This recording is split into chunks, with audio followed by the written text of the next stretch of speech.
Welcome to mega media health. ఈ మధ్య కాలంలో మనం చూసుకుంటే చాలా మంది మహిళలకు కానీ ఆడవాళ్ళకి కానీ గర్ల్స్ కి ఎవరికైనా ఎక్కువగా పీసీఓడిది ఎక్కువగా సమస్య ఉంది. సో ఆ సమస్యలే కాదు, ఇంకా ఆడవాళ్ళకి సంబంధించి చాలా హెల్త్ కి సంబంధించిన సమస్యల గురించి మనం ఇప్పుడు ఒక గ్రేట్ డాక్టర్ దగ్గరికి వచ్చాం. గ్రేట్ అండ్ బ్యూటిఫుల్ డాక్టర్ కూడా అనుకోండి. సో ఆవిడని అడిగి కనుక్కొని వాటికి సంబంధించి ఎలాంటివి పాటించాలి అవి కూడా కనుక్కుందాం. మనతో ఉన్న డాక్టర్ శిరీష మహి, గైనకాలజిస్ట్. నమస్తే మేడం. నమస్తే. ఎలా ఉన్నారు? మీరు ఎలా ఉన్నారు? బాగున్నాం. మీరు చాలా బాగున్నారు మ్యామ్. అసలు ఇప్పుడున్న టైంలో అండ్ ఇప్పుడున్న జనరేషన్ లో ఎక్కువగా లేడీస్ కి వచ్చే ప్రాబ్లం పీసీఓడి. అసలు ఈ పీసీఓఎస్, పీసీఓడి ఈ రెండింటికి డిఫరెంట్ ఏంటి? పీసీఓడి, పీసీఓఎస్ కి డిఫరెన్స్ ఏంటంటే, పీసీఓడి అంటే ఓవరీకి మాత్రం వచ్చే డిసీజ్. అంటే ఓవరీస్ లో వాటర్ బబుల్స్ ఏర్పడడం. సో మనకి హార్మోన్ ఇంబ్యాలెన్స్ అవ్వడం వల్ల మనకి ప్రాపర్ గా టైం టు టైం అన్న ఎగ్ అనేది ప్రాపర్ గా రిలీజ్ అవ్వదు. అది రిలీజ్ అవ్వకుండా మన ఓవరీస్ లో ఉండిపోయి వాటర్ బబుల్ లాగా ఏర్పడుతుంది. అలా ఎవ్రీ సైకిల్ మనకి అట్లా అయితే చాలా వాటర్ బబుల్స్ అనేవి ఏర్పడతాయి. సో ఆ కండిషన్ ని పాలిసిస్టిక్ ఓవేరియన్ డిసీజ్ అంటారు, పీసీఓడి. అండ్ పీసీఓఎస్ అంటే ఏంటంటే, ఈ పీసీఓడి తో పాటు వేరే అదర్ సిమ్టమ్స్ అంటే యాక్నే, అంటే పింపుల్స్ రావడం ఫేస్ మీద, హెయిర్ లాస్, ఇంకా మెడ దగ్గర బ్లాక్నింగ్ అన్నమాట, నెక్ బ్లాక్నెస్, ఇంకా అబ్డామినల్ ఫ్యాట్ ఎక్కువగా ఉండడం, ఇలాంటివన్నీ ఉంటాయి. అండ్ దీంతో పాటు అప్పర్ లిప్ మీద హెయిర్, చిన్ మీద హెయిర్, ఇలాంటివన్నీ కనుక ఉంటే ఈ వీటన్నిటిని కలుపుకొని పీసీఓఎస్ అంటారు, పాలిసిస్టిక్ ఓవేరియన్ సిండ్రోమ్ అంటారు. సూపర్, నిజమే మ్యామ్. కానీ ఈ పీసీఓడి వచ్చిన తర్వాత చాలా మంది అమ్మాయిలు చాలా ఇరిటేట్ గా ఉంటూ ఉంటారు. అంటే వాళ్ళ మూడ్ స్వింగ్స్ అవ్వచ్చు, ఏవైనా చాలా ఇరిటేటింగ్ అనిపిస్తుంది. వాటిని కంట్రోల్ చేయడానికి కానీ, ఎక్కువగా వాటిని గమనించడానికి కానీ, తగ్గించుకోవడానికి ఏదైనా మార్గాలు ఉన్నాయంటారా?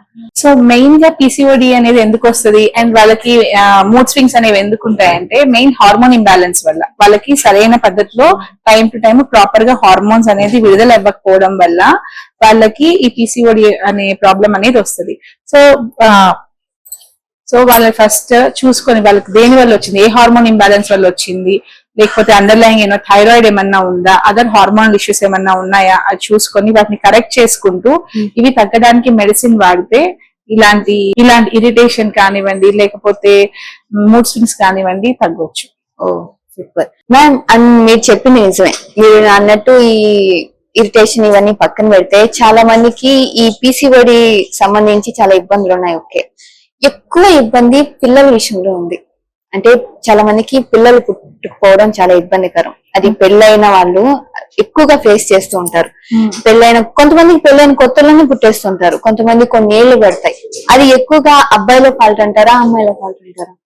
ఒక్కరిలో ఫాల్ట్ అని మనం చెప్పలేం, ఇద్దరిని. సో ఇద్దరు చెకప్ కి వెళ్ళేటప్పుడు చాలా మంది మేము క్లినిక్స్ కూడా చూస్తుంటాము, వైఫ్ ఒక్కళ్ళే వస్తారు పిల్లలు అవ్వట్లేదు అన్న. సో అలా కాదు, కపుల్ ఇద్దరు రావాలి. ఇద్దరిలో ఏం ప్రాబ్లమ్స్ ఉన్నాయో, ఒక్కళ్ళలోనే కాదు ఇద్దరిలో ఏమైనా ప్రాబ్లమ్స్ ఉన్నాయని ఇద్దరికి చెక్ చేయాలన్నమాట. కొన్నిసార్లు వాళ్ళ సెమెన్ ఎలా ఉంది, అండ్ వాళ్ళకి మేల్ పార్ట్నర్ కి థైరాయిడ్ ఇష్యూస్ కూడా ఉంటాయి, అవి బయటపడవు అనమాట. అవన్నీ కూడా చెక్ చేయించుకోవాలి. అండ్ ఫీమేల్స్ లో కూడా వాళ్ళకి ఎగ్ కౌంట్ ఎంత ఉంది మెయిన్. ఇప్పుడు చాలా మంది ఆఫ్టర్ 30 ప్లాన్ చేసుకుంటున్నారు పిల్లల్ని. సో ఆఫ్టర్ 30 ఏంటంటే మనకి ఎగ్ రిజర్వ్ అనేది స్లోగా డౌన్ అవ్వడం స్టార్ట్ అవుతుంది అనమాట. సో మెయిన్ ఇప్పట్లో ఏమైతుందంటే, లేట్ మ్యారేజెస్ వల్ల అండ్ లేట్ గా పిల్లల్ని ప్లాన్ చేసుకోవడం వల్ల ఈ ఎగ్ కౌంట్, స్పర్మ్ కౌంట్ తగ్గిపోయి ఆ రీజన్ వల్ల అవ్వట్లేదు. కొన్ని అండర్లైన్ హెల్త్ కండిషన్స్ వల్ల కూడా అవ్వట్లేదు. సో ఫర్టిలిటీ చెకప్ వచ్చేటప్పుడు పిల్లలు అవ్వట్లేదు అని చూపించుకోవడానికి వచ్చినప్పుడు ఇద్దరు రావాలి, కపుల్ ఇద్దరు రావాలి. వస్తే వాళ్ళిద్దరిలో ఏమేం ప్రాబ్లమ్స్ ఉన్నాయో మనం ఫస్ట్ చూసుకొని, ఏమైనా ఇద్దరిలో ఏమైనా హార్మోన్ ఇంబ్యాలెన్స్ ఉందా, మేల్ పార్ట్నర్ కి ఏమైనా స్పర్మ్ ఇష్యూస్ ఉన్నాయా, అండ్ ఫీమేల్ పార్ట్నర్ కి ఏమన్నా లైక్ పీసీఓడి కానివ్వండి, లేకపోతే యూట్రస్ లో ఏమన్నా ప్రాబ్లం ఏమన్నా ఉందా, అవి చూసుకొని మనం తర్వాత మూవ్ అయితే మనకి రిజల్ట్స్ అనేవి బెటర్ గా ఉంటాయి. సో ఒక్కళ్ళు వెళ్ళొద్దు, ఎప్పుడైనా కపుల్ ఇద్దరు వెళ్ళాలి. సో ఫర్టిలిటీ చెకప్ కి వెళ్ళాలనుకున్నప్పుడు ఇద్దరు కపుల్ వెళ్ళాలి. ఓకే. అండ్ ఇంకొకటి కూడా మేడం, మీరు అన్నారు ఇప్పుడే, అంటే ఈ పిల్లలు పుట్టకుండా ఉండడానికి కారణం, అంటే తక్కువ శాతం కారణం పెళ్లి లేట్ గా చేసుకోవడం వల్ల. అట్లా ఏం లేదు. లేట్ మ్యారేజెస్ అని కూడా కాదు, కొంతమందికి వెంటనే కూడా ఇప్పుడు లేట్ మ్యారేజెస్ అయినా కూడా 20-30 చేసుకున్నా కూడా అవుతారు. ఇదొక రీజన్ అంటున్నా. ఇప్పుడు లేట్ గా పెళ్ళైన వాళ్ళందరికీ పిల్లలు కారా అంటే అట్లా కాదు. అలా అని 21కి 22కి పెళ్ళైన వాళ్ళకి కూడా పిల్లలు కాకుండా ఉన్న వాళ్ళు ఉన్నారనమాట. సో అట్లా కూడా మ్యారేజ్ లేట్ గా చేసుకోవడం వల్ల కాదు, ఛాన్సెస్ తగ్గుతాయి అని చెప్తున్నాం అంతే, అవ్వరు అని కాదు, ఛాన్సెస్ తగ్గుతాయి. ఆడవాళ్ళలో కనుక 35 తర్వాత కనుక ప్రెగ్నెన్సీ ఒకవేళ వస్తే వాళ్ళకి వేరే కోమాప్స్ అంటే బీపీ వచ్చే ఛాన్స్ కానివ్వండి, లేకపోతే డయాబెటీస్ వచ్చే అంటే షుగర్ ప్రెగ్నెన్సీలో వచ్చే ఛాన్స్ కానివ్వండి ఎక్కువ ఉంటది అనమాట. అండ్ ప్రెగ్నెన్సీ లాసెస్ అంటే మిస్క్యారేజెస్ అవ్వే ఛాన్స్ కానీ ఎక్కువ ఉంటది ఆఫ్టర్ 35. ఎందుకంటే ఆఫ్టర్ 35 ఫీమేల్ లో ఎగ్ క్వాలిటీ అనేది తగ్గిపోతుంది. ప్లస్ ఇంకా ఎనామ్లెస్ బేబీస్ అంటే ఏదో ఒక అవయవ లోపాలతో కానీ లేకపోతే లైక్ జెనెటిక్ ఇష్యూస్ తో కానీ పిల్లలు పుట్టే అవకాశం ఉంటుంది ఆఫ్టర్ 35 కనుక ప్లాన్ చేసుకుంటుంటే.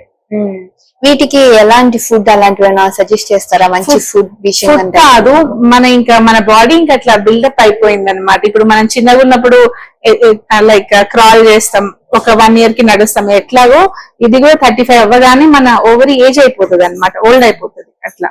సో ఇది ఎలా ప్రివెంట్ చేసుకోవచ్చు అంటే ఫుడ్ హ్యాబిట్స్ వల్ల కాదు. ఇఫ్ యూ మీరు ఫైనాన్షియల్ గా ఇంకా సెటిల్ అవ్వలేదు, మీరు తర్వాత ప్లాన్ చేసుకుందాం అనుకుంటున్నారు ప్రెగ్నెన్సీ 35 తర్వాత ప్లాన్ చేసుకుందాం అనుకుంటున్నారు అంటే ఎగ్ ఫ్రీజింగ్ అని ఉంటది, స్పర్మ్ ఫ్రీజింగ్, ఎగ్ ఫ్రీజింగ్ అనే టెక్నిక్స్ ఉంటాయి.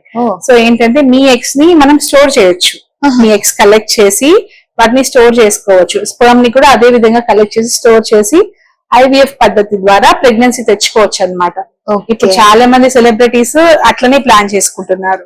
ఈ ఐవీఎఫ్ పద్ధతి మంచిదే అంటారా? చాలా మంది దీని మీద చాలా అపోహలు ఉన్నాయి, దీని వల్ల సైడ్ ఎఫెక్ట్స్ వస్తాయని చెప్పి కొంతమంది కొన్ని చెప్తున్నారు వాళ్ళు. సో ఏమైనా సైడ్ ఎఫెక్ట్స్ కానీ లేకుంటే ఏమైనా ఇబ్బందులు ఉన్నాయంటారా? ఇబ్బందులు అంటే ఏ విధంగా అంటారు? ఏ విధంగా అంటే ఇప్పుడు బిడ్డను కనేటప్పుడు కానీ లేకుంటే బిడ్డ పెరిగేటప్పుడు కానీ, ఎందుకంటే అది నార్మల్ గా కాదు కదా, వేరేగా అయింది కదా ఐవీఎఫ్ అంటే. సో దీని వల్ల హెల్త్ పాడైపోవడాలు, ర్యాషెస్ ఇట్లా ఎక్కువ రావడాలు అట్లాంటివి ఏమన్నా అవుతాయంటారా? ఐవీఎఫ్ బేబీస్ కి నార్మల్ గా ప్రెగ్నెన్సీస్ వచ్చే బేబీస్ కి ఎలాంటి తేడా ఉండదండి, మొత్తం సేమే. కాకపోతే లోపల ఎగ్ స్పర్మ్ మిగతా దాన్ని మనం బయట చేస్తున్నాం అంతే, చేసి మళ్ళీ దాన్ని యూట్రస్ లోపల అంటే గర్భసంచి లోపల ఇంప్లాంట్ చేసేస్తాం. సో వీటిలో సో ఎలా అంటే పిల్లలు డిఫరెంట్ గా పుడతారు, నార్మల్ డెలివరీస్ అవ్వవు, సిజేరియన్స్ అయితే ఇట్లాంటివి ఏం లేదనమాట. కాకపోతే వాళ్ళు ప్రిషియస్ ప్రెగ్నెన్సీస్ కాబట్టి చాలా మంది ముందుగానే భయపడి అడుగుతారు అనమాట. ఐవీఎఫ్ చేయించుకొని నార్మల్ డెలివరీస్ అయిన వాళ్ళు కూడా ఉన్నారు. అండ్ బేబీస్ నార్మల్ బేబీస్ లాగానే న్యాచురల్ ప్రెగ్నెన్సీస్ వచ్చిన బేబీస్ ఎలా ఉంటారో వీళ్ళు కూడా అలానే ఉంటారు. వాళ్ళ మైల్ స్టోన్స్ అంటే పాకడము, లైక్ ఉల్టా పడడము, నడవడము, మాటలు చెప్పడము, అవన్నీ నార్మల్ బేబీస్ ఎట్లయితే చేస్తారో ఐవీఎఫ్ ద్వారా పుట్టిన బేబీస్ కూడా అట్లనే చేస్తారు. కేవలం వాళ్ళ ఫార్మేషన్ మాత్రమే మనం బయట చేస్తాం అంతే, ఎగ్ లోకి స్పర్మ్ ఇంజెక్ట్ చేయడం బయట జరుగుతుంది. ఓకే, సో అదొక్కటే తేడా అంటారు. సో ఈ ఐవీఎఫ్ సేఫేనా? సేఫ్ అండి. అండ్ ఇంకొకటి సేఫ్ అంటే వాళ్ళకి ఇంకా లాస్ట్ ఆప్షన్ అదే కదా, పిల్లలు రావడానికి వాళ్ళు చాలా పద్ధతులు ముందు వెళ్ళుంటారు, లైక్ మెడిసిన్స్ వాడుంటారు, లైక్ అవ్వడానికి ఎక్స్పైర్ అవడానికి మెడిసిన్స్, ఇంజెక్షన్స్ అవన్నీ కూడా వెళ్ళి దాని తర్వాత సక్సెస్ అవ్వకపోతే మనము ఇంట్రాయూటరైన్ ఇన్సెమినేషన్ అంటే ఏంటంటే ఈ స్పర్మ్ ని డైరెక్ట్ గా యూట్రస్ లోకి ఇంజెక్ట్ చేస్తాం అనమాట, హస్బెండ్ స్పర్మ్ ని. సో అది కూడా అవ్వట్లేదు అంటే లాస్ట్ ఇంకా ఐవీఎఫ్ అనమాట. మీరు ఇప్పుడు అన్నారు స్పర్మ్ ని ఇంజెక్ట్ చేస్తాను, దానికి ముందు అమ్మాయి కానీ అబ్బాయి కానీ ఏమైనా ప్రికాషన్స్ తీసుకోవాలంటారు, ఫుడ్ వైజ్ కానీ లేకుంటే హెల్త్ వైజ్ కానీ? ఫుడ్ వైజ్ ఉంటదండి. ఫుడ్ ఏం చేస్తుంది అంటే వీటి యొక్క క్వాలిటీ అనేది ఇంప్రూవ్ చేస్తుంది, egg quality egg quality and sperm quality అయితే ఇంప్రూవ్ చేస్తాయి అనమాట. పర్టికులర్ ఫుడ్ ఐటమ్స్ ఉంటాయి, anti oxidant rich food items ఉంటాయి. అండ్ దాంతో పాటు కొన్ని సప్లిమెంట్స్ కూడా ఉంటాయి అనమాట. అంటే అవి మంచిగా ఉండడానికి, వాటి క్వాలిటీ మంచిగా ఉండడానికి కొన్ని సప్లిమెంట్స్ కూడా వాడితే బెటర్ అవుట్కమ్ అనేది ఉంటుంది. ఇంకా మనం ఈ ప్రెగ్నెన్సీది ఈ గర్భసంచి పక్కన పెడితే ఈ టాపిక్ ఎక్కువగా మనం ఫస్ట్ కూడా టాపిక్ మాట్లాడుకున్నాం పిసిఓడి గురించి. దానికి సంబంధించి కొన్ని ఇరిటేషన్స్ వస్తాయంటారు, ఇబ్బందులు వస్తాయంటారు, హెల్త్ ఇష్యూస్ వస్తున్నాయి ఇవి అంటున్నారు కదా. వీటిని కొంచెం తగ్గించడానికి అంటే మనం పూర్తిగా తీసుకోలేకపోయినా దానికంటూ కొన్ని ప్రికాషన్స్ ఉంటాయి, అది ఫుడ్ వైజ్ గా కావచ్చు, ఎక్సర్సైజ్ వైజ్ గా కావచ్చు, ఏదైనా ఎలాంటివి తీసుకుంటే బెటర్ అంటారు? సో ఈ పీసీఓడి ఎట్లంటే మన షుగర్ లాగానే, ఇప్పుడు డయాబెటీస్ ఎట్లనో పీసీఓడి కూడా అట్లనే. ఇది ఒకసారి మనకు వచ్చిందంటే మన లోపలే ఉంటది, అది పోదన్నమాట.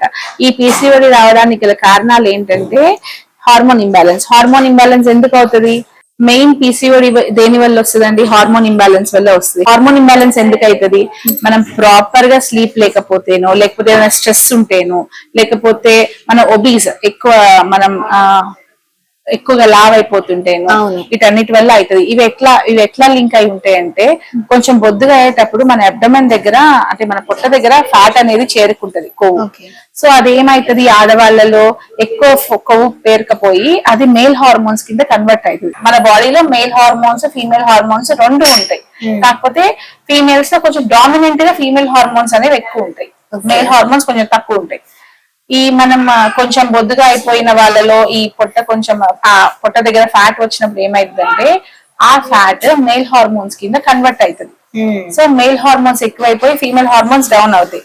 దాని వల్ల అప్పర్ లిప్ మీద హెయిర్ రావడం, మీసాల్లాగా హెయిర్ రావడము, గడ్డాల్లాగా కొంచెం చిన్ మీద హెయిర్ కనిపించడము, అండ్ బ్రెస్ట్ చుట్టూ కూడా హెయిర్ రావడం, ఇలాంటి ప్యాటర్న్స్ మనం గమనిస్తుంటాం అనమాట. ఫస్ట్ సిగ్నల్ అనమాట ఇది. సో ఇలా సిగ్నల్స్ అండ్ దీని తర్వాత కొంతమందికి సైకిల్స్ ఇర్రెగ్యులర్ అవుతా ఉంటాయి. సో ఇలాంటి సింటమ్స్ కనిపించినప్పుడు ముందు మీరు వెళ్ళిపోయి మీకు ఏమన్నా స్కాన్ చూసుకొని ఇలాంటివి ఏమన్నా ఉంటే మీరు ముందు స్కాన్ చూసుకొని, స్కాన్ లో పీసీఓడి అట్లా ఏమన్నా ఉంటే మీరు ముందు వెయిట్ లాస్ అయ్యారనుకోండి, చాలా వరకు దీన్ని తగ్గించవచ్చు. మెయిన్ ఏంటంటే ఇప్పుడు చాలా మంది ఉండాల్సిన దానికన్నా మన హై సెడెంటరీ లైఫ్ స్టైల్ వల్ల మనకి ఈజీగా దొరుకుతున్నాయి ఇప్పుడు ఫుడ్స్ ఏవైనా సరే. మనం ఇట్లా పెట్టగానే వెంటనే ఇంటికి వచ్చేస్తుంది. సో ఏదైనా సరే వెంటనే వచ్చేస్తాయి. అవన్నీ తీసుకోవడం వల్ల జంక్ ఎక్కువ తీసుకుంటున్నాం. అండ్ మనకి ఫిజికల్ ఎక్సర్సైజ్ అనేది అస్సలు లేదు. అండ్ ఏంటి, లేట్ నైట్స్ పనుకుంటున్నాం, ఫోన్ స్క్రోల్ చేసుకొని 2 గంటలకి 3 గంటలకు పనుకుంటున్నాం. అండ్ మార్నింగ్ లేవట్లేదు. వైటమిన్ డి తక్కువ ఉంటుంది మనకి. వైటమిన్ డి తక్కువ ఉన్నా కూడా మనకి పీసీఓడి అనేది వస్తుంది. సో మనం అసలు మార్నింగ్ ఎండలోకి ఎక్కడ వెళ్తున్నాం? మార్నింగ్ మనకి ఎండలో వైటమిన్ డి అనేది చాలా మంచిగా ఉంటది. బట్ మనం ఎప్పుడు వెళ్తున్నాం ఎండలోకి? సో దీని వల్ల ఎక్కువ అవుతుంది అంటారు. సో ఏంటంటే ఇప్పుడు మనకి మిడ్ నైట్ టైం మన బాడీ ఎప్పుడైతే పూర్తిగా రెస్ట్ మోడ్ లో వెళ్తుందో, అంటే 2-3 ఆ టైంకి ఏమైందంటే మన బాడీలో హార్మోన్స్ అనేవి విడుదలైతాయి. మనం రిలీజ్ అయ్యే టైంకి మనం ఇంకా పనుకోకుండా ఉంటే ఎక్కడ రిలీజ్ అవుతాయి? సో మన బాడీకి కావాల్సిన రిలీజ్ అవుతుంది. మీరు 2-3 పనుకుంటే అది 4 రిలీజ్ అయిపోయి 6 ఆగిపోయింది. ఎగ్జాంపుల్ చెప్తున్నా. సో మనకి 2 నుంచి ఇంకొక 2 అవర్స్ ముందే రిలీజ్ అయితే మనకు కావాల్సినంత వస్తుంది కదా. ఇప్పుడు ఇన్సఫిషియెంట్ గా రిలీజ్ అవుతుంది. సో మనకి ప్రాపర్ గా రిలీజ్ అవ్వకపోవడం వల్ల, లేకపోతే ప్రాపర్ గా కొంతమంది టైం టు టైం పనుకున్నా కూడా కొన్నిసార్లు మన స్ట్రెస్ ఆలోచనలు వీటి వల్ల ఈ స్ట్రెస్ హార్మోన్స్ అనేవి ఎక్కువైపోయి ఈ ఫీమేల్ రిలేటెడ్ హార్మోన్స్ కూడా తగ్గుతూ ఉంటాయి అన్నమాట. సో స్ట్రెస్ ఉంచుకోవద్దు. అసలు మనకి చాలా వరకు ఇప్పుడు పిల్లలు కానివ్వండి, చాలా మంది వస్తారు కదా, అన్నెసరీ స్ట్రెస్, అన్నెసరీ అసలు అవసరమైన దానికన్నా ఎక్కువ స్ట్రెస్ తీసుకుంటున్నారు అనమాట. ఈ జాబ్ పరంగా కానివ్వండి, లేకపోతే చదువుకోవాలని చెప్పని కానివ్వండి, అట్లా స్ట్రెస్ ఎక్కువ ఉండడం వల్ల ఉంటుందండి. ఇప్పుడు ఇంతకు ముందు ఇంత ఉండేది కాదు. ఇప్పుడు 9th క్లాస్ పాపని చూసినా కూడా అట్లనే ఉంటుంది. ఇప్పుడు చాలా 11 years పాపకి, 12 years పాపకి కూడా పీసీఓడి చూస్తున్నాం ఇప్పుడు. ఇంత అంటే పీసీఓడి చాలా ఎర్లీగా వస్తాయి. చాలా మంది ఏంటంటే ఉండాల్సిన అసలు ఫిజికల్ యాక్టివిటీ ఉండట్లేదు ఇప్పుడు పిల్లల్లో. వాళ్ళు 9 to 5 or 9 to 3 వెళ్తారు స్కూళ్ళకి. తర్వాత వచ్చిన తర్వాత ఏదో ఒకటి ఇంట్లో యాక్టివిటీసే కానీ వాళ్ళకి ఫిజికల్ యాక్టివిటీనే లేదు. అండ్ జంక్ ఎక్కువ ఈజీగా available, junk, chips, cool drinks ఇవన్నీ ఉంటున్నాయి. అవి ఈజీగా తీసుకుంటున్నారు. ఫుడ్ ఎలాంటివి తీసుకోవాలంటారు? ఏదైనా హోమ్ కుక్డ్ ఫుడ్. ఇంకా మిలెట్స్ అయితే చాలా బెటర్ అండి. మిలెట్స్ అంటే జొన్నలు, రాగులు, సజ్జలు, సామలు ఇవన్నీ ఉంటాయి కదా, ఇవి బెటర్. రైస్ తో కంపేర్ చేస్తే మనం ఒక పూట రైస్ తీసుకుంటున్నా, ఒక పూట మిలెట్ డైట్ తీసుకుంటే పెద్దవాళ్ళకి మంచిది, పిల్లలకి మంచిది, అందరూ హెల్దీగా కూడా ఉంటారు. Correct ma'am. అండ్ ఇంకొకటి ఏంటంటే ఈ పీరియడ్ సమయంలో చాలా మందికి పీరియడ్ చాలా లేట్ గా వస్తూ ఉంటుంది. దేని వల్ల లేట్ అవుతుంది అంటారు? చెప్పాను కదండి, మేబీ పీసీఓడి వల్ల అవ్వచ్చు, లేకపోతే థైరాయిడ్ ఇష్యూస్ ఏమన్నా ఉన్నా, లేకపోతే కొంతమందికి ప్రొలాక్టిన్ అనే హార్మోన్, అంటే కొంచెం హార్మోన్ ఇష్యూస్ వల్ల డిలే అవ్వచ్చండి.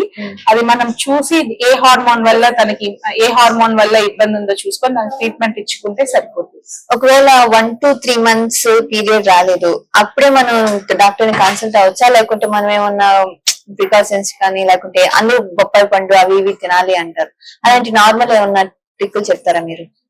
ఒక 1 month దాకా అయితే వెయిట్ చేయొచ్చు. ఇప్పుడు మీకు లేదా ఒక 10 to 15 days వరకైనా వెయిట్ చేయొచ్చు. ఇప్పటిదాకా రెగ్యులర్ గా వచ్చింది, సడన్ గా రావట్లేదు, ఆగిపోయింది అంటే ఒక్కొక్క ఏజ్ కి ఒక్కొక్క ప్రాబ్లం ఉంటది. మీరు టీనేజ్ లో ఉంటే ఒక ప్రాబ్లం ఉంటది, మీరు 30 to 50 మధ్యలో ఉంటే ఇంకొక ప్రాబ్లం ఉంటది. సో మెయిన్ గా ఈ మధ్య నేను రీసెంట్ గా ఏం చూస్తున్నానంటే అండి, ఈ కాలేజ్ గోయింగ్ పిల్లలు, నేను జడ్జ్ చేయట్లేదు ఎవరిని, వాళ్ళ పీరియడ్స్ రావట్లేదని 2-3 months అట్లనే ఉంటున్నారు.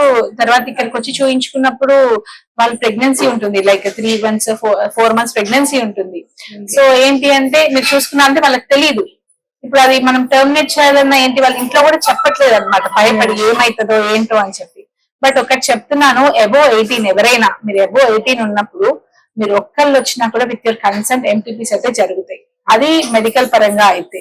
చాలా మంది ఏంటంటే ఒకసారి రావట్లేదని కొన్నిసార్లు చెక్ చేసుకుంటారు, వాళ్ళే అన్మ్యారీడ్ పిల్లలు చెక్ చేసుకొని వాళ్ళే ఓవర్ ద కౌంటర్ అంటే వాళ్ళే పిల్స్ తీసేసుకుంటున్నారు బయట తీసేసుకొని. అండ్ ఎలా తీసుకోవాలి, దానికి ఒక ప్యాటర్న్ ఉంటుంది, ఒక పద్ధతి ఉంటుంది, అది వేసుకునేది కూడా ఒక ప్యాటర్న్ ప్రకారం వేసుకోవాలి. వాళ్ళు అలా కాకుండా ఎలా పడితే అట్లా వేసుకొని, అది కొన్నిసార్లు కొంచెం పీస్ వెళ్ళిపోతుంది, కొంచెం పీస్ లోపలే ఉంటుంది.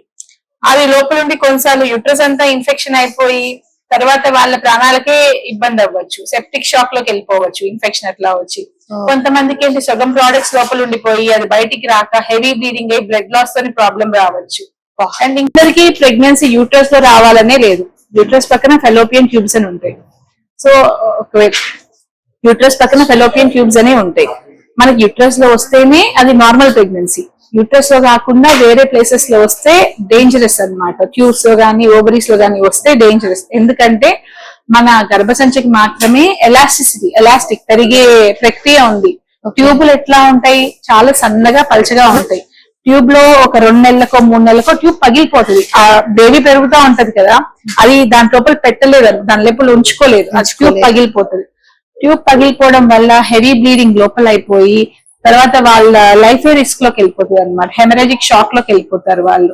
సో ఎప్పుడైనా సరే నేను అందరికీ చెప్తున్నా, మ్యారీడ్ వాళ్ళు కానీ అన్మ్యారీడ్ వాళ్ళు కానీ, కొంతమంది ట్యూబెక్టమీ కూడా చేయించుకొని ఉంటారు, పిల్లలు కాకుండా సర్జరీ చేయించుకొని ఉంటారు. అయినా కూడా కొంతమందికి చేయించుకున్న ఫెయిల్యూర్ ఛాన్సెస్ 2% అయితే ఉంటది.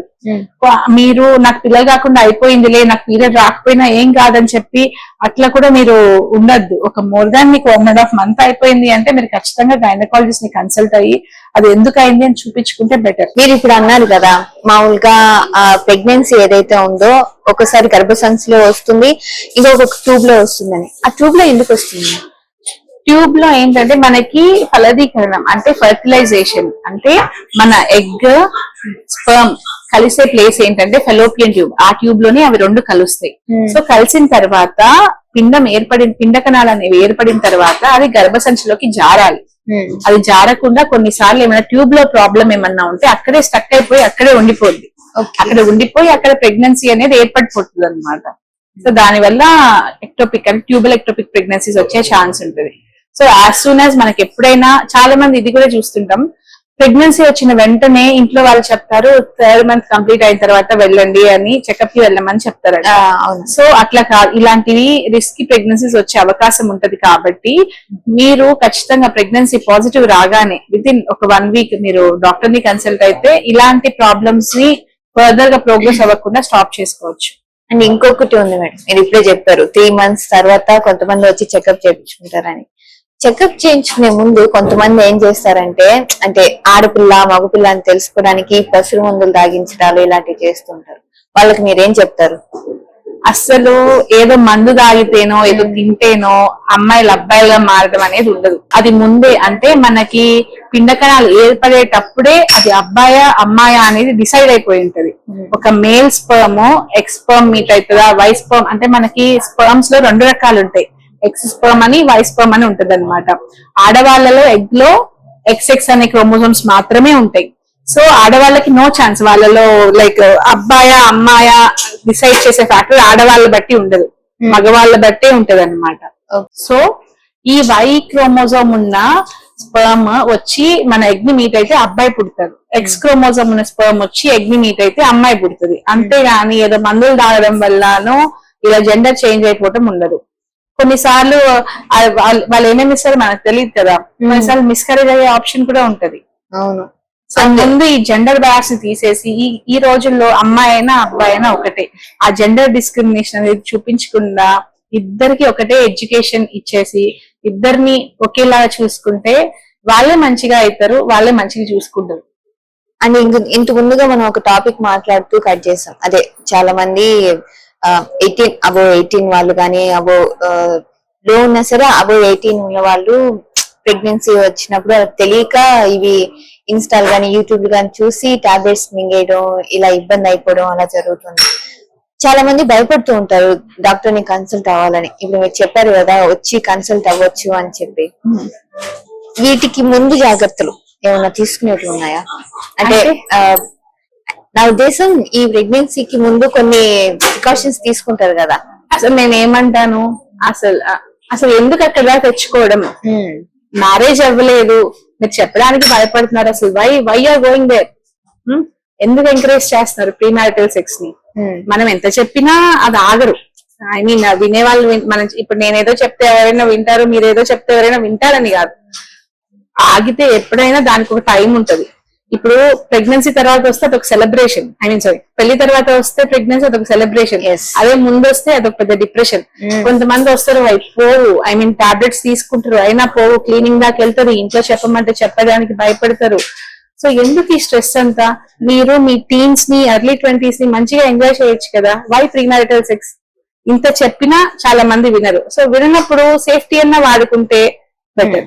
అలాగే మ్యామ్ మీరు ఇప్పుడు చెప్పినట్టు 18 ఉన్న వాళ్ళకి ఇబ్బంది ఉంటది. కొంతమందికి 18 ఏళ్లకు ముందే పెళ్లి చేసేస్తూ ఉంటారు కొంచెం చిన్న వయసులోనే. అది ఒకప్పుడు జరిగేది మన పాతకాలంలో. ఇప్పుడు ఈ టైంలో కూడా జరుగుతున్నాయి. చాలా మంది మన ఇన్స్టా చూస్తుంటే చాలా చిన్న వయసులోనే పెళ్లి చేస్తున్నారు. ఎందుకు చేస్తున్నారో తెలియదు.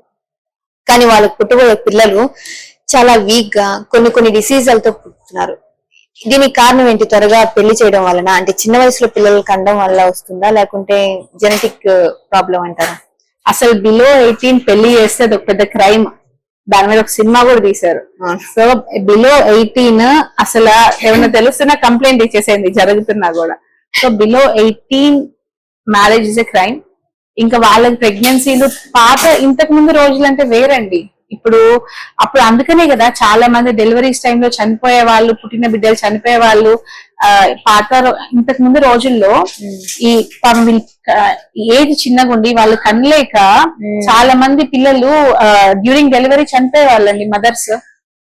ఇప్పుడు చాలా మారింది. వాళ్ళకి బ్లీడింగ్ ఎక్కువైతే వాళ్ళు తీసుకోలేరు, వాళ్ళు అన్ని చెప్పుకోలేదు కదా చిన్న ఎర్లీ ఏజ్ అన్నప్పుడు. ఇప్పుడు మన నానమ్మల కాలంలో, వాళ్ళ కాలంలో 15-14 ఏళ్ళకి అయింది. కానీ ఇప్పుడు అట్లా చేయకూడదు. అప్పుడు ఫుడ్ కూడా వేరు కదా మ్యామ్. ఫుడ్ గురించి కాదు, ఈ ఎర్లీ మ్యారేజెస్ వల్ల ఏమేం ప్రాబ్లమ్స్ వస్తాయంటే అండి, మిస్క్యారేజెస్ అయ్యే అవకాశం ఉండొచ్చు.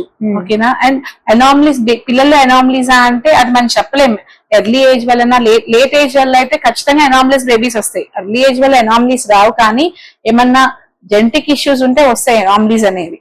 ఓకేనా? ఎర్లీ ఏజ్ లో మెయిన్ ఏంటంటే డెలివరీ టైంలో వీళ్ళకి మదర్స్ కి ప్రాబ్లం అవుతుంది. ఓకే, వాళ్ళ బాడీ రెడీగా ఉండదు. Below 18 their body is not ready for the delivery. వీళ్ళు అయినా సరే కొంతమంది చేస్తూనే ఉంటారు మేడం పెళ్లి. మనం చేయకూడదు అంతే. ఎవరైనా తెలిసినా పోలీసులకు ఇన్ఫార్మ్ చేయాలి అంతే. Below 18 marriage is a crime. And ఇంకోటి ఏంటంటే, అంటే బ్లడ్ రిలేషన్ ఉన్న వాళ్ళని సేమ్ అంటే మేనమామ కూతుర్ని మామయ్యకి ఇచ్చి పెళ్లి చేయడం, బావలు వాళ్ళు చేసుకున్నప్పుడు పిల్లలు సరిగ్గా పుట్టరు అంటారు. దానికి ఏమంటారు? సో అదే ఇంట్లో పెళ్లిళ్ళు చేసుకోవడం వల్ల వీళ్ళలో అదే బ్లడ్ ఉంటది, వాళ్ళలో అదే బ్లడ్ ఉంటది. కొన్నిసార్లు వీళ్ళలో ఏమైనా మైనర్ ట్రైట్ డిజార్డర్స్ ఏమన్నా ఉంటాయి అంటే కొన్ని లోపల ఉంటాయి, కానీ మనం లోపల లోపల మైనర్ ప్రాబ్లమ్స్ ఉన్నా కూడా వేరే మేజర్ జీన్స్ డామినేట్ చేయడం వల్ల అవి బయటపడవన్నమాట. సో అదే ఫ్యామిలీకి చెందిన వ్యక్తిని చేసుకోవడం వల్ల ఇద్దరులో మైనర్ ఇష్యూస్ ఉంటాయి. మైనస్ కలిపితే ప్లస్ ఎట్లా అవుతుందో, ఈ మైనర్ ఇష్యూస్ రెండు కలిపి పిల్లలకి ఎఫెక్ట్ అయ్యే అవకాశం ఉంటది. కానీ ఇట్ ఈస్ నాట్ అడ్వైజబుల్ అండి. మేనరిక పెళ్లిళ్ళు అనేది అడ్వైజబుల్ కాదు. నిజమే, కానీ చాలా మంది ఏమంటున్నారంటే మామూలుగా విడివిడిగా వేరే వాళ్ళని పెళ్లి చేసుకున్న మాత్రమే పిల్లలు సరిగ్గా పుడుతున్నారా అని చెప్పి ఈ రకంగా మాట్లాడుతున్నారు. మనం వాళ్ళకి మనం ఏం చేయలేం అట్లా మాట్లాడి కాకపోతే ఇట్లా మేనరికం పెళ్లిళ్ళ వల్ల రిపీటెడ్ గా అనామలీ పిల్లలు కనుక పుడుతున్నారు అనుకోండి, ఐ మీన్ అంటే కొంతమందికి లాసెస్ అవుతుంటాయి, ఎర్లీ ప్రెగ్నెన్సీ లాసెస్ 2 సార్లు 3 సార్లు వచ్చినా పోవడము, లేదంటే పుట్టిన పిల్లలు 2 times 3 times 3 సార్లు ఎనామలస్ అవయవ లోపాలతో ప్రెగ్నెన్సీస్ రావడం అట్లాంటివి జరిగితే ఒకటి ఐవీఎఫ్ ద్వారా దీన్ని రాకుండా చేయొచ్చు అన్నమాట. ఆ డిఫెక్టివ్ జీన్ ఏదైతే ఉంటుందో ఐవీఎఫ్ ద్వారా ఆ డిఫెక్టివ్ జీన్ ని తీసేసి లైక్ నార్మల్ బేబీగా చేసుకోవచ్చు. బట్ ఇది చాలా కాస్ట్లీ థింగ్ అన్నమాట. ఓకే, అంటే మేనరికం చేసుకున్న ఈ ప్రొసీజర్ చాలా mother has to go through so many things. ఆమె చాలా ఇంజెక్షన్స్ తీసుకోవాలి, చాలా పెయిన్ఫుల్ ప్రాసెస్. అండ్ తర్వాత ఇది ఎట్లా చేస్తారంటే ఈ జీన్ టెస్టింగ్ ద్వారా చేసి, సో ఈ ఐవీఎఫ్ లో ఏం చేస్తారంటే ఎంబ్రియోస్ వస్తాయి, అంటే ఎగ్ లోకి స్పెర్మ్ ని ఇంజెక్ట్ చేసిన తర్వాత అది ఎంబ్రియోగా ఏర్పడిన తర్వాత మనం దాని నుంచి చిన్న పీస్ తీసి శాంపిల్ పంపించవచ్చు. జీన్స్ ఐ మీన్ ఈ బేబీకి ఏమన్నా ముందు బేబీస్ లాగా వచ్చే అవకాశం ఏమన్నా ఉందా ముందు చూసుకొని ఆ జీన్ న్యూట్రలైజ్ చేయొచ్చు అన్నమాట. ఆ టెక్నిక్ ఉంది. సో కాకపోతే ఆ తీసిన తర్వాత ఆ ఎంబ్రియోని మళ్ళీ ఇంప్లాంట్ చేస్తే అది ప్రెగ్నెన్సీ వస్తుందా లేదా అనేది ఓన్లీ 20 to 30% పాజిటివ్ రిజల్ట్స్ మాత్రమే రావచ్చు అన్నమాట.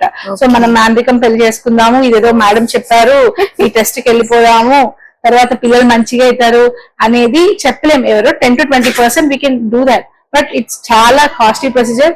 ఎగ్స్ కలెక్ట్ చేసుకోవడానికి మదర్ చాలా ఇంజెక్షన్స్ కూడా చేయించుకోవాల్సి వస్తుంది. కొంతమంది అది ఇప్పటికీ జరుగుతుంది మేడం. అంటే నేను పర్సనల్ గా చూసాను, నేను మా సైడ్ మా ఊళ్ళో గానీ, మా ఊరని చెప్పలేను కానీ చాలా చోట్ల నేను విన్నాను, చూసాను కూడా. ఇప్పటికీ ఒకప్పుడు చూసేది ఆడపిల్లలు ఎక్కువ పుడుతున్నారని చెప్పి మగబిడ్డ కావాలని చెప్పి పిల్లల్ని ప్రెగ్నెన్సీ రావడం, చెక్ చేయించడం, డబ్బులు ఇచ్చి ఆ తర్వాత ప్రెగ్నెన్సీని తీసేయడం, ఇలా చేస్తున్నారు. ఓకే, దాని వరకు ఓకే. అయితే 5 months 6 months అయినా అబార్షన్ చేస్తున్నారు. దాని వల్ల తల్లికి ఏమి ప్రాబ్లం ఉండదు అంటారా? ఎందుకున్నదండి, ఖచ్చితంగా ఉంటది. అసలు డాక్టర్స్ అయితే, ఒక గైనకాలజిస్ట్లు అయితే చెయ్యరు. ఇవన్నీ ఏంటంటే ఐ మీన్ ఎంబీబీఎస్ చదువుకోకుండా కొంతమంది ప్రాక్టీస్ చేస్తుంటారు కదండి, వాళ్ళ దగ్గరికి వెళ్ళిపోయి చేయించుకుంటున్నారు. తెలిసి తెలియక చేస్తా. ఇప్పుడు నాకు తెలిసి 98% చేయరండి, చేయట్లేదు ఇప్పటి రోజుల్లో అయితే. మిగతా వాళ్ళు మరి వెయిటింగ్ అసలు చేస్తున్నారా లేదా అనేది నాకు ఐ డోంట్ నో. బట్ కొంతమంది లైక్ నేను ఆర్ఎంపీస్ అని కూడా నేను చెప్పను, బట్ ఎందుకంటే some RMPs are doing good practice.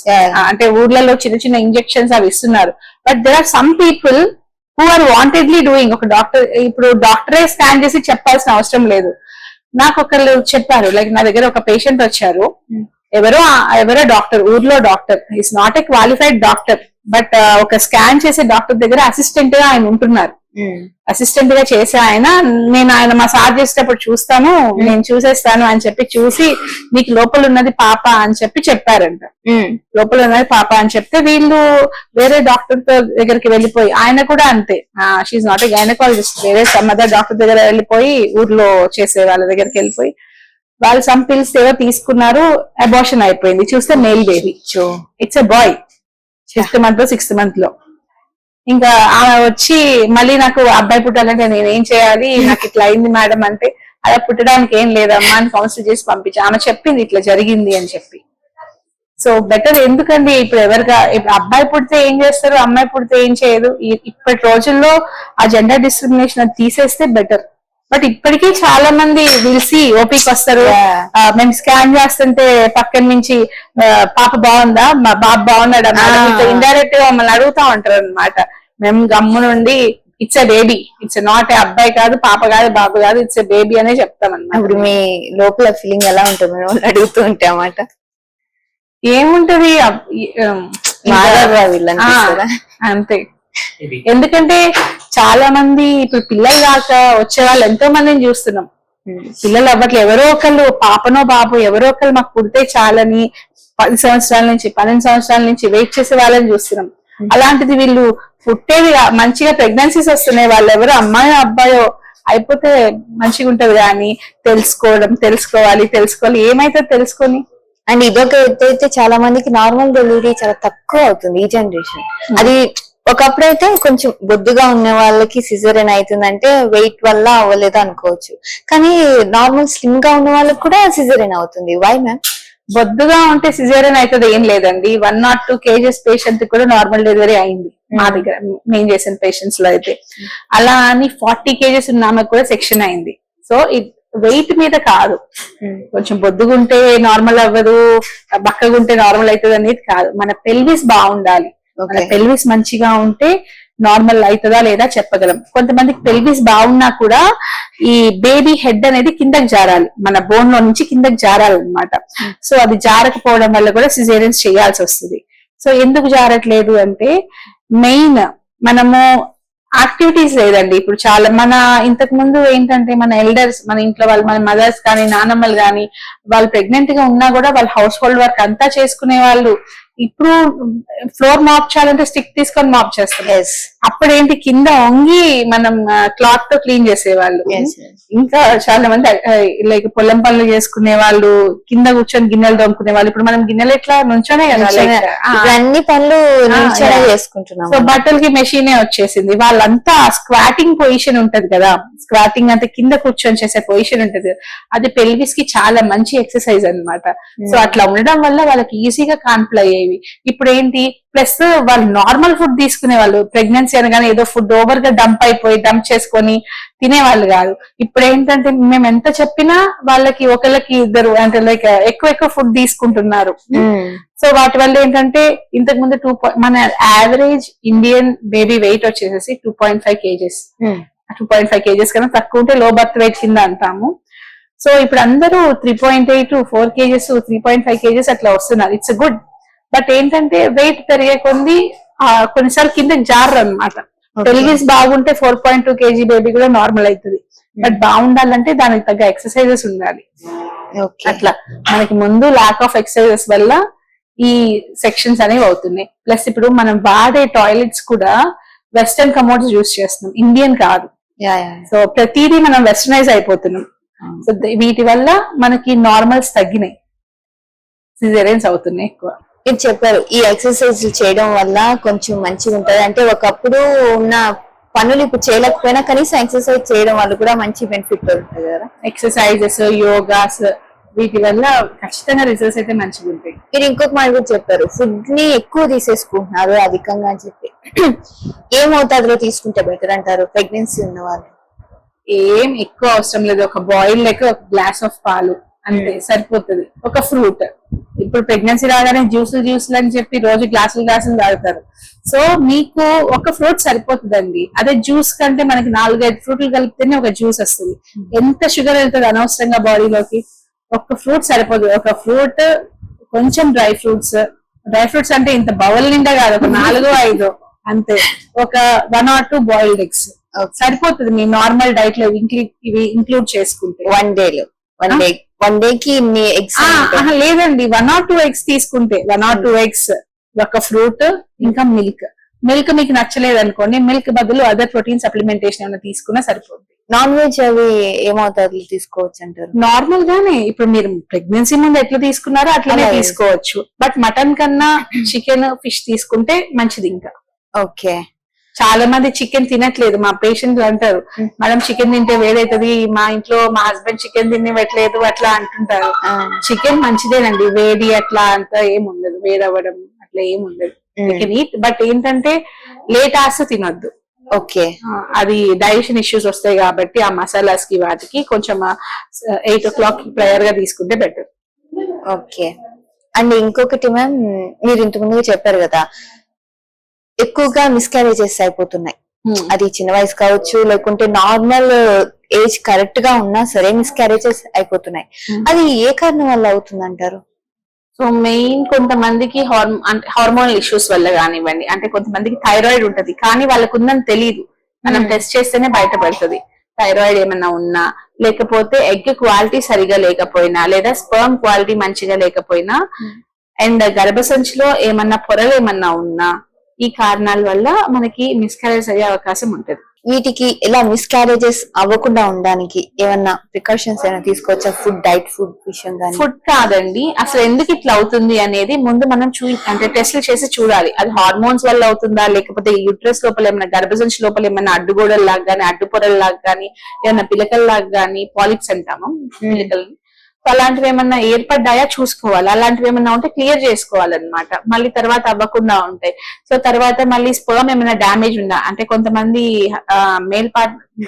కొంతమంది మేల్స్ స్మోక్ చేస్తుంటారు. ఆ స్మోక్ చేయడం వల్ల ఏమైందంటే అండి, స్పర్మ్ లో డిఎన్ఏ ఉంటది అనమాట. Sperm will carry DNA. ఆ డిఎన్ఏ చాలా డ్యామేజ్ అయిపోతుంది. డ్యామేజ్ డిఎన్ఏ వల్ల ఏమైతుందంటే ఈ మిస్కరేజ్ అవ్వడం కానివ్వండి, లేకపోతే ప్రెగ్నెన్సీస్ రాకపోవడం కానివ్వండి, లేకపోతే వచ్చినవి ప్రెగ్నెన్సీ ఏర్పడ్డా కూడా లో బర్త్ వెయిట్ ఉండడం కానివ్వండి, ఇట్లాంటి జరిగే అవకాశాలు ఉంటాయి. సో మీరు ప్రెగ్నెన్సీ ప్లాన్ చేసుకుంటున్నప్పుడు స్మోకింగ్ క్విట్ చేస్తే బెటర్. ఒక బాలీవుడ్ హీరో కూడా ఆయన ప్రెగ్నెన్సీ ప్లాన్ అనుకున్నప్పుడు స్మోకింగ్ కూడా క్విట్ చేశారు. ఆయన ఒక 1 year స్మోకింగ్ క్విట్ చేసి వాళ్ళు పిల్లల్ని ప్లాన్ చేసుకున్నారు. స్మోకింగ్ ఎంత చాలా డేంజర్ అండి. స్మోకింగ్ చాలా డేంజర్. ఇంకా స్మోకింగ్ తో కంపేర్ చేస్తే ఆల్కహాల్ బెటర్. అలా అని తాగమని చెప్పట్లేదు, బట్ కంపేర్ చేస్తే స్మోక్ తో కంపేర్ చేసి స్మోకింగ్ వల్ల మనకి ఈ స్మోకింగ్ వల్ల వెసల్ బ్లాకేజ్ అండి, గుండె దగ్గర నాడులు దెబ్బతింటాయి, మన బ్రెయిన్ లో నాడులు దెబ్బతింటాయి, స్ట్రోక్ వచ్చే అవకాశం ఉంటుంది, పెరాలసిస్ వచ్చే అవకాశం ఉంటుంది. స్మోకింగ్ అనేది వెరీ బ్యాడ్. ఈ కాలంలో ఆడపిల్లలు కూడా చేస్తున్నారండి. ఇది హైలైటింగ్. అమ్మాయిలు కూడా ఇప్పుడు మొన్న ఫ్యూ వీక్స్ బ్యాక్ ఒకళ్ళు వచ్చి, మేడం నేను స్మోకింగ్ స్టార్ట్ చేశాను, is that okay for me అని అడుగుతుంది. Not at all okay. ఎందుకు అంటే నాకున్న స్ట్రెస్ కి, నేను సాఫ్ట్వేర్ ఎంప్లాయీని, అంటే నేను ఏ ప్రొఫెషన్ ని నేను చెప్పట్లేదు, ఎవరైనా చేయొచ్చు, బట్ నా దగ్గర వచ్చిన వాళ్ళు మాత్రం ఎందుకమ్మా ఇంత స్ట్రెస్ అంటే, నా వర్క్ అవర్స్, నా షిఫ్ట్ ప్యాటర్న్స్ వల్ల నాకు స్ట్రెస్ ఉంది, నేను స్టార్ట్ చేస్తున్నాను అంటున్నారు. మీకు స్ట్రెస్ ఉంటే మెడిటేషనో యోగానో చెయ్యండి, లేదా మంచి కాఫీ తాగండి. కాఫీ కూడా ఎక్కువ కాదు, అంటే మళ్ళీ కెఫిన్ ఇంటేక్ కూడా ఎక్కువ కాదు. సో ఎక్కువ స్ట్రెస్ ఉన్నప్పుడు మీరు మెడిటేషన్ కానివ్వండి, లేకపోతే యోగా కానీ చేయండి. ఈ అదర్ ఎడిక్షన్స్ కి అనవసరంగా వెళ్తే అది తర్వాత మీ late 30s లో, early 40s లో అది మీకు రిఫ్లెక్ట్ అవుతుంది. మీరు చేసే మీ 20s and 30s లో చేసే పనులు మీకు తర్వాత మీ early 40s and late 30s లో రిఫ్లెక్ట్ అవుతాయి. అది పిల్లల మీద పడుతుంది ఆ ప్రభావం ఎక్కువగా. ఉంటది కదండి. కానీ మీరు ఇప్పుడు చెప్పిన చోట్ల నేను గమనించింది ఏంటంటే, ఒక చెప్తూనే ఇప్పుడు స్మోక్ చేయకూడదు, మందు తాగడం బెటర్ అని మాత్రం మీరు మందు తాగేయకూడదు అని అన్నారు కదా. ఎందుకంటే ఇప్పుడు మీరు చెప్పినట్టు నిజంగా చాలా మంది దాంట్లో ఇప్పుడు ఒక మంచి చెప్తున్నారని చూడట్లే, అసలు ఇది తాగకూడదు అనేది తాగొచ్చు అని చెప్పి ఫిక్స్ అయిపోతున్నారు. సో ఏంటంటే రెండు డేంజరే. ఇది నేను ఎందుకు చెప్తున్నాను, అరే నేను డ్రింక్ చేయట్లేదు కదా, నేనేం మత్తొచ్చి పడిపోవట్లేదు కదా. ఇప్పుడు అందరూ ఏమనుకుంటారు, స్మోకింగ్ కన్నా డ్రింకింగే నార్మల్ ఎక్కువ ఇబ్బంది అనుకుంటారు, ఎందుకంటే తాగితే మత్తు వస్తుంది, పడిపోతారు అనుకుంటారు. కానీ దానికన్నా ఒక సిగరెట్ చేసే డ్యామేజ్ ఎక్కువ ఉంటది. అట్లా దాని గురించి అని చెప్పిన, రెండు డేంజరస్, ఇది ఇంకా ఎక్కువ డేంజరస్. అట్లా మీరు అన్నట్టు ఇంకా ఈ స్మోకింగ్ వీటి వల్ల కూడా కొంచెం మిస్క్యారేజెస్ అయ్యే ఇబ్బందులు కూడా ఉన్నాయి. అండ్ ఇంకొకటి, ఎక్కువ ఏ మందులో ఈ మిస్క్యారేజెస్ అవుతాయి? చాలా వరకు అయితే ఎర్లీ మిస్క్యారేజెస్ చూస్తుంటామండి. అంటే 6 weeks లోపు, 6-7 weeks లోపు, అంటే 2nd month లోపు అయ్యేవి ఎక్కువ ఉంటాయి. ఎందుకంటే చాలా మందికి తెలీదు అసలు తను ప్రెగ్నెంట్ అని కూడా తను తెలీదు. నాకు రెగ్యులర్ సైకిల్స్ ఏమో అనుకొని వాళ్ళు చూపించుకోరు, సప్లిమెంట్ సరిగా తీసుకోరు, అండ్ అన్నోటిసింగ్ లో వెళ్ళిపోతాయి అనమాట. ఎక్కువ వర్క్ చేస్తుంటారు అనమాట. ఎక్కువ వర్క్ చేయడం కానివ్వండి, లేకపోతే లైక్ అండర్లైన్ ఆ టైంలో వాళ్ళకి థైరాయిడ్ ఉన్నా కూడా బయటపడదు. కాబట్టి ఎర్లీగా మనకి అంటే 5th month వరకు కూడా అవుతుంటాయి, బట్ ఎక్కువగా అయితే మనం 7-8 weeks లోపు అయితే చూస్తుంటాం అన్నమాట. ఇలాంటివి ఎక్కువగా ఈ టైంలో ఎర్లీ మిస్క్యారేజెస్. మీరు ఇప్పుడు అన్నట్టు ఈ ఎక్కువ మిస్క్యారేజెస్ ఇలా అవుతాయి అని చెప్తున్నారు. అండ్ ఎక్కువగా ట్రావెలింగ్ వల్ల కూడా ఇలా మిస్క్యారేజెస్ అయ్యే ఇబ్బందులు ఉన్నాయా? ట్రావెలింగ్ వల్ల మిస్క్యారేజ్ అవుతాయా అంటే, మీరు ఒకసారి ట్రావెల్ చేసే ముందు మీ డాక్టర్ ని కన్సల్ట్ అవ్వాలి. మీ ప్లెసెంటా అంటే మాయ ఎక్కడ ఉంది, మాయ పొజిషన్ ఎంత ఉంది, అండ్ గర్భసంచి ముఖద్వారం సర్విక్స్ లెంత్ ఎంత ఉంది ఒకసారి చెక్ చేస్తారు. ఎవ్రీథింగ్ ఈస్ ఫైన్, మంచిగా ట్రావెల్ చేయొచ్చు, బేబీ మూన్స్ కి వెళ్ళొచ్చు, you can enjoy your pregnancy. So 36 to 38 weeks వరకు యూ కెన్ ట్రావెల్. ఇప్పుడు కాలంలో చూసుకుంటే ఎక్కువగా చాలా మంది అమ్మాయిలు జీన్స్ వేసుకుంటూ ఉంటారు, టైట్ జీన్స్. అది కాకుండా అంటే జీన్స్ మనం తప్పని చెప్పం, బట్ ఎక్కువగా టైట్ జీన్స్ ఇవన్నీ వేసుకోవడం వల్ల ప్రెగ్నెన్సీ వాటికి ఏమైనా ఇబ్బంది అంటారా? ప్రెగ్నెన్సీస్ కి ఏమి ఇబ్బంది ఉండదు, కాకపోతే ఎక్కువ టైట్ బట్టలు వేసుకోవడం వల్ల ఏంటంటే ఆ ఉన్న మాయిశ్చర్ అట్లనే ఉండి తడి అట్లనే ఉండి వాళ్ళకి వెజైనల్ ఇన్ఫెక్షన్స్ కానివ్వండి, లేకపోతే యూరినరీ ట్రాక్ ఇన్ఫెక్షన్స్ కానివ్వండి రావచ్చు అన్నమాట.